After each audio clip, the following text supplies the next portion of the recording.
so I was doing that and getting very good reactions. And then there was one guy who is no longer there. So this is not a shot at anyone that is, currently in the administration. And again, I don't know who's there anymore administratively.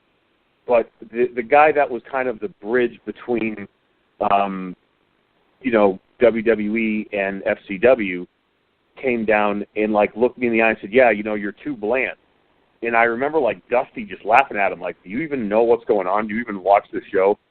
And I thought he was, joking with me because I was getting, reactions at the show that were, very, very good. So I'm like, yeah, okay.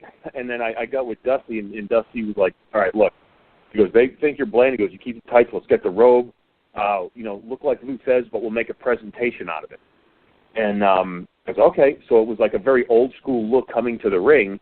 And then from there, I would disrobe and then have the pink tights, and it was just ridiculous. And then it just kind of started evolving.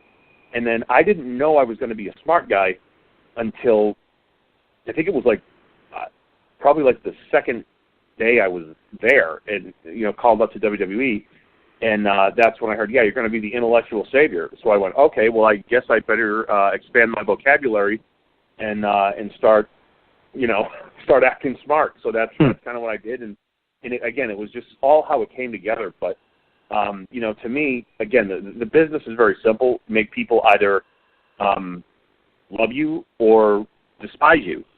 And so, in other words, it can be summed up into make them make an emotional investment in you.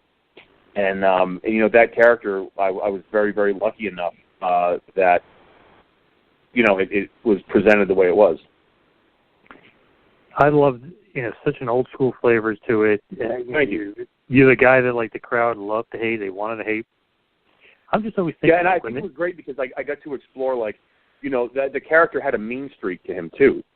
The original intellectual savior, yes, I would, act a certain way, and I had the pink, and I'd smart, but then, when the tide would turn, I got to have that mean streak in me that you always kind of wondered what was going on in his head, and that was something, that was another aspect of the character that I really enjoyed.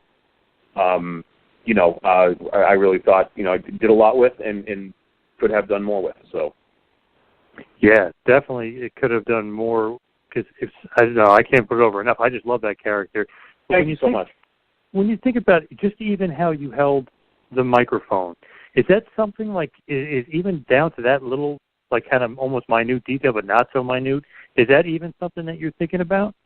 No, that was actually, and I guess I was a method actor before I knew what a method actor was, because I just started to get what I call the pulse of the character, right? And I use that to this day whenever I'm, doing stuff here in film and TV. But I kind of knew, when you know what Damien Sandow eats for breakfast. You know what I mean? You know what kind of a car does he drive? What's his morning routine like? And you know what? And it's knowing a character, and it's not sitting down and writing this out. It's getting into a mental mindset to where when you're in that mental mindset and someone asks you that question, you can fire the answer off and know it. Does that make sense?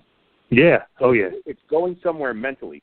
So it was promo day, and I just got in the road mate, and I did the promo, and I stopped, and I remember Dustin was there, Goldust, and he was sitting next to Dusty, and he goes, man, you held the mic like a fine glass of brandy or something. And I went, huh? And then we watched it back. I went, oh, that was pretty cool. And I don't know if I did this subconsciously, but I had a college professor who was a very, very interesting character, let's just say. And he used to walk around and he would hold his coffee with his fingers around the bottom of the cup, and it was just so annoying. And I think I might have that's the only thing I can think of that my brain would say, hey, do this. So I did. And, that was it.